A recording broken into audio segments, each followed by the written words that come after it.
जी हाँ, तो आज का दिन बड़ा है। मैं नरेंद्र दामोदर दास मोदी, ये आवाज आपको अब बस कुछ ही घंटों के बाद सुनाई देगी जब नरेंद्र मोदी इस देश के प्रधानमंत्री के तौर पर लगातार तीसरी बार शपथ लेंगे। 3 बज चुके हैं दोपहर के। 4 बड़ी खबरें कौन सी हैं, तस्वीरें क्या आ रही, क्योंकि संभावित मंत्रियों के नाम की तस्वीर साफ हो चुकी है। मध्य प्रदेश, छत्तीसगढ़ से कौन से चेहरे हैं ये भी सामने आ चुका है। साथ ही साथ बाकी राज्यों से कौन कौन से चेहरों को मंत्री बनाया जा रहा है ये भी साफ हो चुका है। तो 4 तस्वीरों में आप देखिए कि शपथ की भव्य तैयारी पूरी हो चुकी है। दूसरी खबर है जहां पर आज प्रधानमंत्री नरेंद्र मोदी ने संभावित मंत्रियों के साथ हाई टी पर चर्चा की है। साथ ही साथ मध्य प्रदेश से कौन से बड़े चेहरे होंगे ये हम आपको बताएंगे। और छत्तीसगढ़ में जो सस्पेंस चल रहा था, क्योंकि शुरुआत में सुबह ये खबर आई कि छत्तीसगढ़ से किसी भी सांसद के पास फोन नहीं पहुंचा, लेकिन दोपहर होते होते ये सस्पेंस भी खत्म हुआ। कौन चेहरा है छत्तीसगढ़ में जो मोदी मंत्रिमंडल में शामिल होने जा रहा है ये भी आपको बताएंगे। तो 3 बजे की ये 4 बड़ी खबरें और एक एक करके इन खबरों को आपको विस्तार से बताएंगे। लेकिन सबसे बड़ी बात यही है कि प्रधानमंत्री नरेंद्र मोदी के शपथ से जुड़ी हुई ये सारी खबरें हम आपको लगातार बता रहे हैं।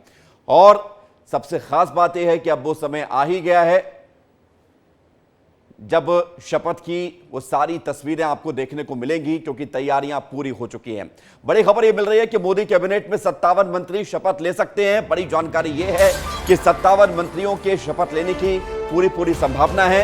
शाह यानी कि अमित शाह, राजनाथ सिंह, नितिन गडकरी को फिर से मौका मिलने जा रहा है। सभी संभावित मंत्रियों से प्रधानमंत्री मोदी ने चर्चा कर ली है। तो बड़ी जानकारी आपको बता रहे हैं, 57 मंत्री शपथ लेने जा रहे हैं। खास बातें हैं, आपको एक आंकड़ा देते हैं कि जब मोदी सरकार पहली बार बनी थी 2014 में, उस वक्त 45 मंत्रियों ने शपथ ली थी।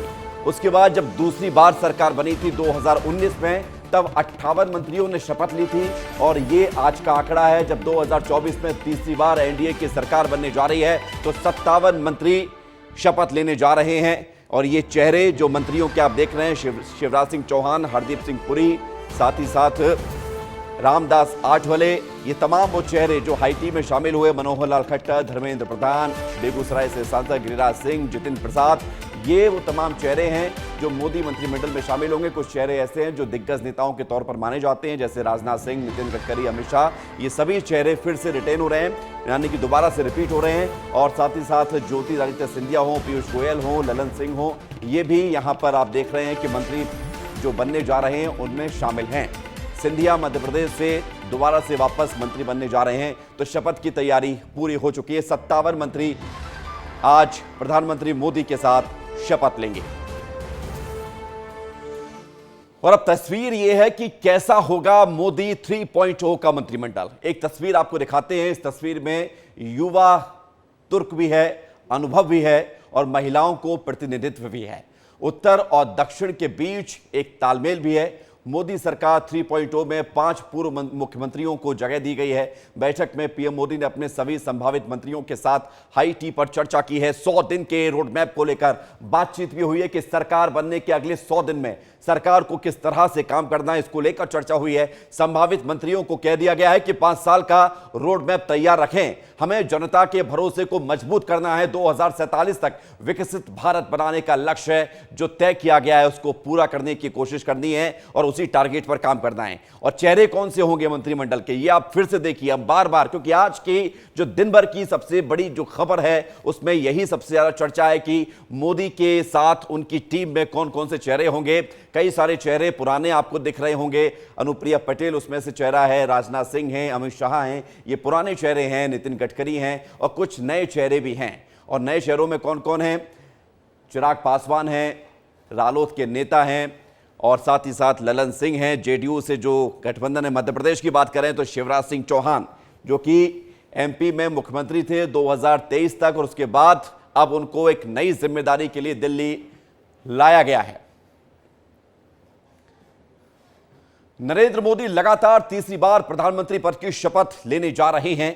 शपथ ग्रहण समारोह में अमित शाह, राजनाथ सिंह समेत 40 से ज्यादा नेता मंत्री पद की शपथ लेंगे। आंकड़ा 57 हो चुका है। शपथ लेने से पहले पीएम मोदी ने प्रधानमंत्री आवास पर संभावित नए मंत्रियों के साथ अहम बैठक की और सरकार का एजेंडा सेट किया है। सूत्रों की माने तो पीएम आवास पर चाय के लिए बुलाए गए वही नेता हैं जो कि आज मंत्री बनने जा रहे हैं। 1 घंटे तक चली इस बैठक में पीएम मोदी ने संभावित मंत्रियों को संबोधित किया। इसमें प्रधानमंत्री नरेंद्र मोदी ने 100 दिनों के एजेंडे पर चर्चा की है। साथ ही साथ पीएम मोदी ने बैठक में कहा है कि 2047 तक भारत को विकसित भारत बनाना है। तो आज शपथ और रोड मैप तैयार हो चुका है।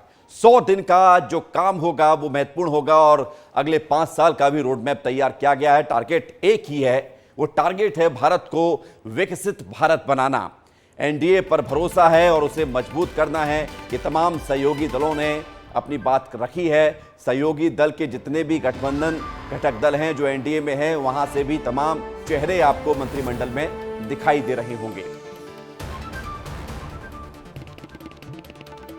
और सबसे खास बात यह है कि सभी सांसदों को अगले 24 घंटे दिल्ली में रहने का आदेश दिया गया है। बड़ी जानकारी यह मिल रही है कि सभी सांसद अगले 24 घंटे दिल्ली में ही रहेंगे। पूर्व सीएम मनोहर लाल खट्टर ने इस पर बयान भी दिया है। सभी को दिल्ली में रुकने का आदेश दिया गया है। निमंत्रण मिला था और स्वाभाविक है कि इस प्रकार की परंपरा प्रधानमंत्री जी हमेशा करते हैं कि अपने काउंसिल ऑफ मिनिस्टर्स के गठन से पहले वो चाय पर बुलाते हैं, उन्हीं को बुलाते हैं जिनको अपने काउंसिल ऑफ मिनिस्टर्स में इंडक्ट करना होता है। कुछ फॉर्मेलिटीज पूरी करनी होती हैं, वो फॉर्मेलिटीज पूरी की हैं। बाकी की जानकारियां उन्होंने ये जरूर कहा है कि अभी 24 घंटे इसके बाद भी यहीं रुकना है ताकि और भी कोई मीटिंग होगी, कुछ होगा तो वो करेंगे। हरियाणा में मेरे अलावा राव इंद्रजीत सिंह जी और कृष्णपाल जी दोनों लोग। तो आपको हम बता रहे थे मनोहर लाल खट्टर का वो बयान जिसमें कहा गया है उनके द्वारा कि सभी सांसदों को अगले 24 घंटे दिल्ली में रहने का आदेश दिया गया है। तो कुल मिलाकर अब बस कुछ ही देर का इंतजार है। 3:10 होने जा रहे हैं और लगभग 4 घंटे के बाद प्रधानमंत्री नरेंद्र मोदी शपथ लेने जा रहे हैं। और इस वक्त की एक और बड़ी खबर मिल रही है सूत्रों के हवाले से। एक बड़ी जानकारी है, वो खबर है बीजेपी से जुड़ी हुई। भारतीय जनता पार्टी के अध्यक्ष की रेस में 4 नाम बताए जा रहे हैं। इस वक्त की बड़ी खबर, बीजेपी के राष्ट्रीय अध्यक्ष कौन होंगे, क्योंकि जेपी नड्डा का कार्यकाल पूरा होने जा रहा है। अब ऐसे में 4 नामों की जो रेस है वो आपको बता देते हैं। भूपेंद्र यादव का नाम सबसे आगे बताया जा रहा है, साथ ही साथ शिवराज सिंह चौहान, धर्मेंद्र प्रधान और मनोहर लाल खट्टर का भी नाम है।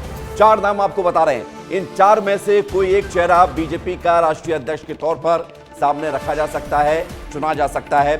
और उस 4 चेहरे में मध्य प्रदेश के पूर्व सीएम शिवराज सिंह चौहान भी हैं, पूर्व मंत्री धर्मेंद्र प्रधान भी हैं, हरियाणा के पूर्व सीएम मनोहर लाल खट्टर भी हैं और पूर्व केंद्रीय मंत्री भूपेंद्र यादव का भी नाम चल रहा है।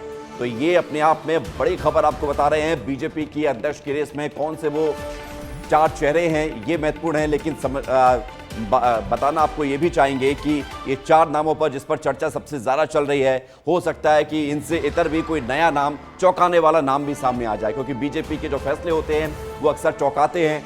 और फिलहाल इन 4 नामों को लेकर सबसे ज़्यादा दिल्ली में चर्चा है कि इन 4 में से कोई एक व्यक्ति बीजेपी के अगले राष्ट्रीय अध्यक्ष के तौर पर सामने आएंगे, चुने जाएंगे। तो शिवराज सिंह चौहान, धर्मेंद्र प्रधान, मनोहर लाल खट्टर और भूपेंद्र यादव, ये 4 नाम हैं जिनको लेकर सबसे ज्यादा संभावना है।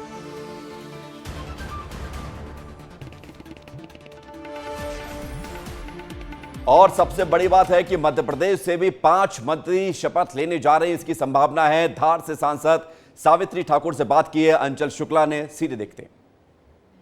मोदी कैबिनेट में जगह पाने वाली सावित्री ठाकुर जी हमारे साथ में हैं। कैसा लग रहा है मोदी मंत्रिमंडल का हिस्सा बनने के बाद? नहीं, वो अब पता चलेगा हमको। अभी हमको ऐसा कोई ये नहीं है ना। अब आगे सब देश के लिए काम करने, मोदी जी की टीम में सब अच्छा काम करेंगे, बस यही। मोदी जी तीसरी बार प्रधानमंत्री पद की शपथ ले रहे हैं, इसको कैसे देखो? तीसरी बार सिर्फ राष्ट्र और देश के विकास के लिए उन्होंने ये कहा कि जी दौड़ सबको मेहनत करना है और आगे बढ़ना है। आपने कहा था मध्य प्रदेश से आती हैं आप, 29 की 29 सीटें भारतीय जनता पार्टी ने जीती, महिलाओं का भी अच्छा खासा प्रतिनिधित्व बनता है उसमें। आपने कहा था कि वो महिलाओं का ध्यान देते हैं और उन्हें ध्यान दिया। देखो, वो तो दिया है महिलाओं पे, महिलाओं को ज़्यादा टिकट भी दिए और आज महिलाओं को भारतीय जनता पार्टी ने 50% का आरक्षण दिया और आगे भी महिलाओं को आगे बढ़ाने का काम भारतीय जनता पार्टी करती है। कैबिनेट में पहुंचने के बाद, मोदी मंत्रिमंडल में पहुंचने के बाद महिलाओं के हित में कौन से ऐसे काम सोचे आपने जो करेंगे? वह भी करेंगे आगे हमने। तो ये थी सावित्री ठाकुर जो कि कैबिनेट कैबिनेट में जगह पाने के बाद पहली बार विस्तार न्यूज़ से बात कर रही थी और वो कह रही थी कि मोदी जी ने 50% आरक्षण दिया है और लोकसभा टिकट में भी अच्छा खासा महत्व दिया था और अब कैबिनेट में भी महत्व मिला है, तो निश्चित रूप से देश के विकास के लिए आगे काम करेंगे। कैमरा पर्सन मुकेश के साथ अंचल शुक्ला, विस्तार न्यूज़। तो सावित्री ठाकुर को आप सुन रहे थे, हालांकि उन्होंने अभी भी स्पष्ट नहीं कहा है कि वो मंत्री बनने जा रही है। उन्होंने ये कहा है कि मोदी सरकार जो है देश हित में, प्रदेश हित में लगातार काम कर रही है। उधर लोकसभा स्पीकर को लेकर सस्पेंस अभी भी बरकरार है। लोकसभा स्पीकर पद को लेकर फैसला भी नहीं हुआ है। ऐसी खबर निकलकर सामने आ रही है कि दिल्ली में अभी यह फैसला होना बाकी है कि लोकसभा का स्पीकर किसे बनाया जाए। एक बड़ी जिम्मेदारी होती है। अभी तक 2019 में ओम बिरला लोकसभा के स्पीकर थे, 2019 से 24 तक, और 2014 से 2019 तक सुमित्रा महाजन इंदौर से उस वक्त की वो सांसद भी थी, लोकसभा स्पीकर थी। और अब संभवतः ये पद किसके खाते में जाएगा ये देखना होगा, क्योंकि बीजेपी चाहेगी कि ये पद जो कि महत्वपूर्ण होता है, स्पीकर की जिम्मेदारी बड़ी होती है, सदन चलाने में बहुत बड़ी भूमिका होती है, लिहाजा बीजेपी चाहेगी कि ये पद अपने पास रखा जाए। लेकिन सहयोगी गठबंधन में जितने भी दल हैं उनमें से भी कुछ दलों की ख्वाहिश है कि लोकसभा स्पीकर का पद उनके खाते से जाए। बहरहाल देखना होगा, लेकिन फिलहाल अभी इस पर कोई फैसला नहीं हुआ है। सस्पेंस बरकरार है कि लोकसभा का स्पीकर किसे बनाया जाएगा। इस वक्त की बड़ी खबर आपको बता रहे हैं, लोकसभा स्पीकर के पद को लेकर भी सस्पेंस अभी बरकरार है। और लगातार जब मध्य प्रदेश में जो जितने चेहरे जो मोदी सरकार में, मोदी की टीम में शामिल होने के लिए जा रहे हैं, और मोदी आज तीसरी बार प्रधानमंत्री पद की शपथ लेने जा रहे हैं। प्रधानमंत्री पद की शपथ लेने जा रहे हैं। जब परिणाम आए थे, जब हमने 29 सीटें जीती, तब हम गौरवान्वित थे। आज दूसरी बार फिर गौरव का क्षण है मध्य प्रदेश के लोगों के लिए। प्रधानमंत्री शपथ लेंगे, बड़ी संख्या में मंत्रिपरिषद के लोग होंगे और उसमें मध्य प्रदेश का प्रतिनिधित्व तो बड़ी सम्मानजनक स्थिति में दिख रहा है। इसलिए दूसरी बार मध्य प्रदेश के कार्यकर्ताओं को और जनता को गौरवान्वित होने का अवसर मिल रहा है। आप भी मोदी कैबिनेट का हिस्सा रहे हैं, काफ़ी अनुभव आपके जुड़े होंगे वहाँ से। मोदी सरकार के कामकाज का तरीका जानने लायक, सीखने लायक और उस पर चलने लायक है। ज़रूरतमंद को बिना मांगे मिल जाए और हम सैचुरेशन पर जाएं। जो लोग आंकड़े बताते थे कि अगर कोई स्कीम 60% सफल हो जाए तो वो सफल मानी जाती थी, उसको नकारने का काम किया है। तो अकाउंटेबिलिटी सिर्फ बातों में नहीं होती, परिणाम में होती है। ये चीज़ सीखने लायक, और इसका लाभ मध्य प्रदेश को इसलिए मिलेगा कि भौगोलिक दृष्टि से हम बहुत महत्वपूर्ण स्थान पर हैं, संसाधन की दृष्टि से हम महत्वपूर्ण स्थान पर हैं, और कानून व्यवस्था हमारी बहुत बेहतरीन है। इसलिए मध्य प्रदेश भारत के विकास में योगदान करेगा और उस विकास का लाभ मध्य प्रदेश को भी भरपूर मिलेगा। 10 साल में जो विकास कार्य किए हैं उसका रिकॉर्ड तोड़ने की भी एक चैलेंज है, क्योंकि मैंडेट मिला है। रिकॉर्ड बनाने तोड़ने की बात नहीं है, परिणाम देने की बात है। और उसी का परिणाम है कि आप दुनिया में 5 नंबर की अर्थव्यवस्था है। तो रिकॉर्ड टूटना नहीं होगा। जब हम दूसरे नंबर पर या तीसरे नंबर पर जाएंगे तो रिकॉर्ड नहीं टूटेगा, हम पायदान ऊपर की तरफ चढ़ने वाले हैं। तो ये थे कैबिनेट मिनिस्टर प्रहलाद पटेल जी, जो कि कह रहे हैं कि प्रधानमंत्री नरेंद्र मोदी के जो काम है वो पूरे देश में दिखाई दे रहा है। और मध्य प्रदेश इसलिए भी महत्वपूर्ण है क्योंकि मध्य प्रदेश भौगोलिक और आर्थिक रूप से भी केंद्र में है और उसने 29 की 29 सीटें जीतकर कहीं न कहीं भारतीय जनता पार्टी और प्रधानमंत्री नरेंद्र मोदी का हाथ मजबूत किया है। कैमरा पर्सन मुकेश के साथ अंचल शुक्ला, विस्तार न्यूज़। एमपी विधानसभा अध्यक्ष नरेंद्र सिंह तोमर ने पीएम मोदी की तारीफ करते हुए कहा है कि देश का सौभाग्य है कि नरेंद्र मोदी को तीसरी बार प्रधानमंत्री बनते हुए देख रहे हैं। पीएम मोदी के नेतृत्व में भारत का कद बढ़ रहा है। देखिए, प्रधानमंत्री पद की शपथ तीसरी बार लेने वाले प्रधानमंत्री नरेंद्र मोदी जी हैं।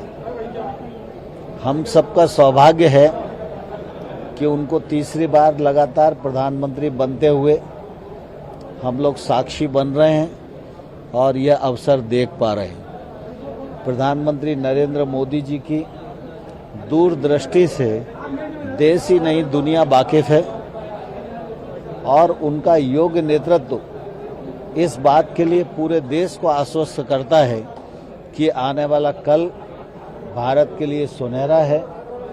आने वाले कल में उनके नेतृत्व में जनता के सहयोग से भारत विकसित भारत के रूप में तब्दील होगा। उधर मध्य प्रदेश के डिप्टी सीएम राजेंद्र शुक्ला ने विस्तार न्यूज से खास बातचीत के दौरान कहा है कि आज देश में खुशी की लहर है और प्रधानमंत्री मोदी ही देश को आर्थिक महाशक्ति बना सकते हैं। क्या कुछ कहा है, सुनिए।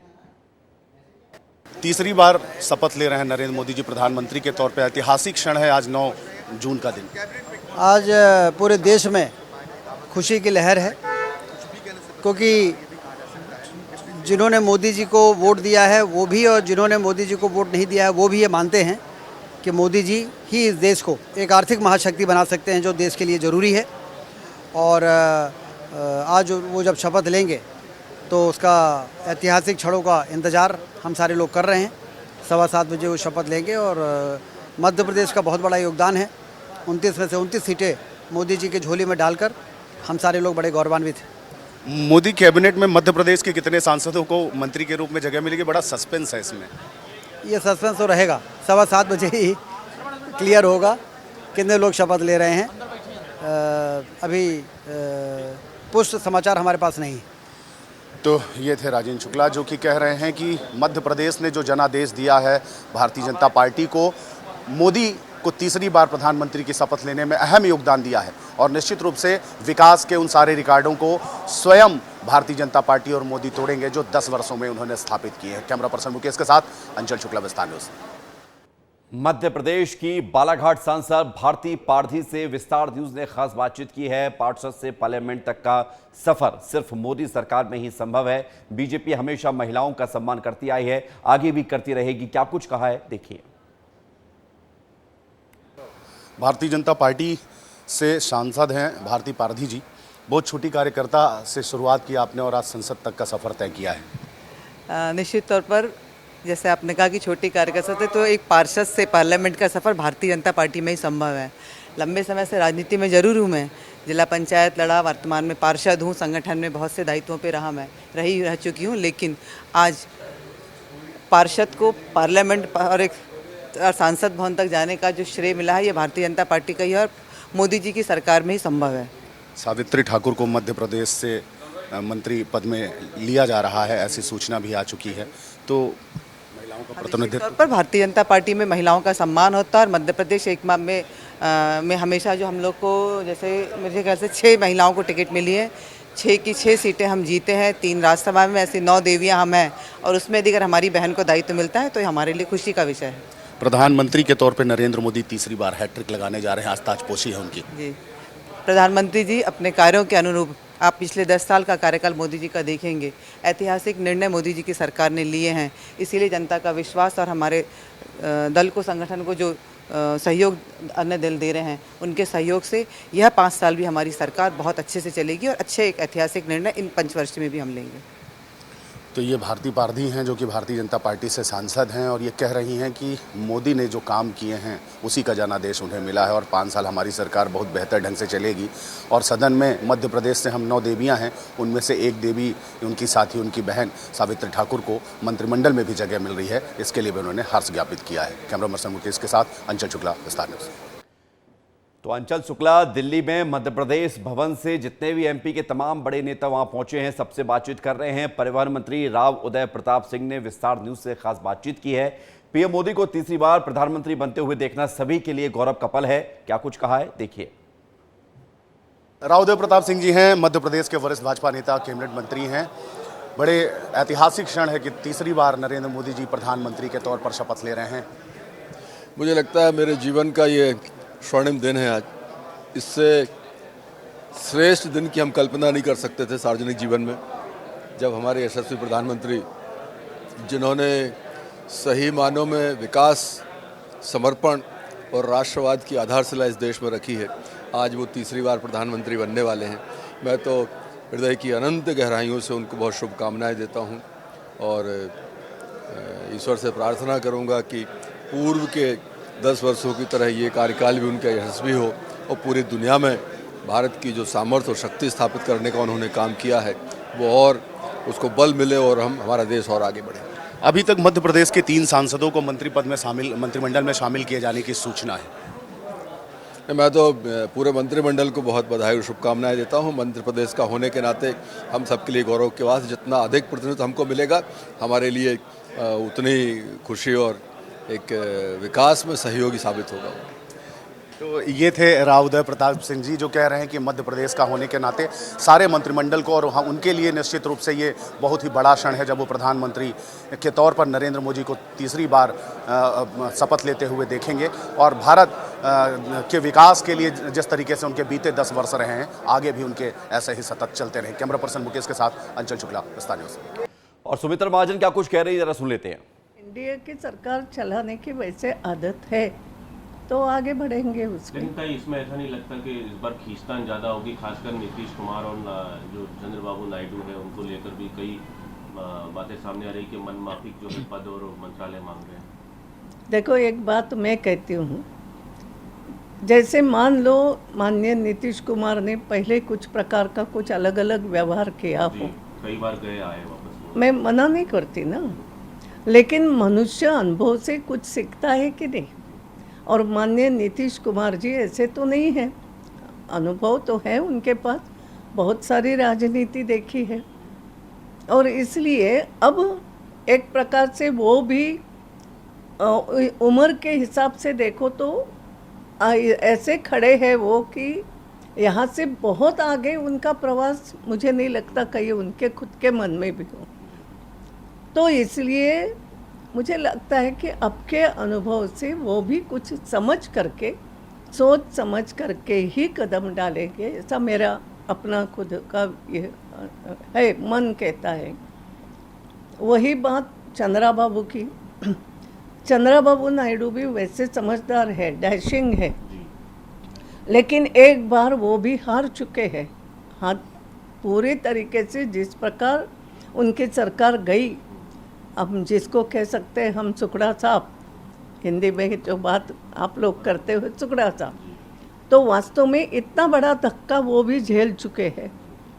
तो ये होने के बाद मनुष्य थोड़ा तो समझदार हो जाता है, ऐसा मेरा मानना है। तो ये दोनों ये बातें समझेंगे कि किसके का साथ जाने में आगे का फायदा है या राजनीति कैसे शांति से करना, ठीक तरीके से करना, ये बातें अनुभव से दोनों सीखेंगे। भाई आपको निमंत्रण मिला है, आप जा रहे हैं क्या शपथ में? आप भी जा रहे हैं शपथ में, निमंत्रण मिला है? नहीं, मैं नहीं जा रही हूँ, मैंने पहले ही बोला, आया था मुझे फ़ोन पार्लियामेंट्री अफेयर मिनिस्ट्री से कि पहली सूची वही बनाते हैं, तो उन्होंने कहा था ताई हम आपका नाम डाल रहे हैं, मैंने कहा मेरा नाम मत। तो पूर्व लोकसभा स्पीकर सुमित्रा महाजन को आप सुन रहे थे, वो जेडीयू और टीडीपी को लेकर जो चर्चाएं चल रही हैं उस पर अपनी प्रतिक्रिया दे रही थी। और अब आज की जो बड़ी खबर है, जो बड़ी तस्वीर है, वो यही है आपके सामने, जिसको हम आपको लगातार दिखा रहे हैं।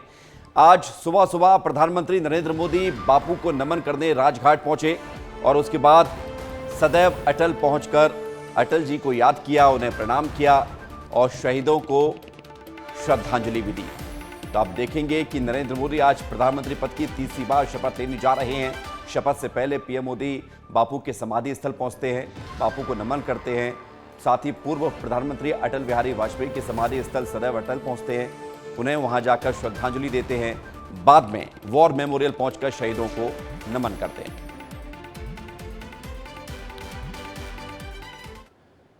प्रधानमंत्री के शपथ ग्रहण से पहले देश के कोने कोने में उनके लिए पूजा अर्चना भी की जा रही है। आपको उत्तर प्रदेश के प्रयागराज की तस्वीरें दिखाते हैं। यहां पर पीएम मोदी के शपथ ग्रहण समारोह में जो तस्वीरें सामने आ रही हैं, एक तस्वीर यह भी है कि मोदी प्रधानमंत्री बने, इसको लेकर जगह जगह हवन पूजन और यज्ञ किए जा रहे हैं। तमाम समर्थक मंदिर में जुटे हुए हैं और पीएम के लिए मंगल कामनाएं कर रहे हैं। प्रधानमंत्री मोदी तीसरी बार ऐतिहासिक शपथ लेने जा रहे हैं, देश के प्रधानमंत्री बनेंगे, लेकिन उनके जो तमाम चाहने वाले हैं, जो उनके तमाम प्रशंसक हैं, समर्थक हैं, वो लगातार ईश्वर का आशीर्वाद उन पर बना रहे, कृपा बनी रहे और कोई विघ्न बाधा नहीं आए, इसकी मंगल कामना करते हुए लगातार पूजा पाठ कर रहे हैं, यज्ञ कर रहे हैं, दर्शन पूजन का कार्यक्रम किया जा रहा है।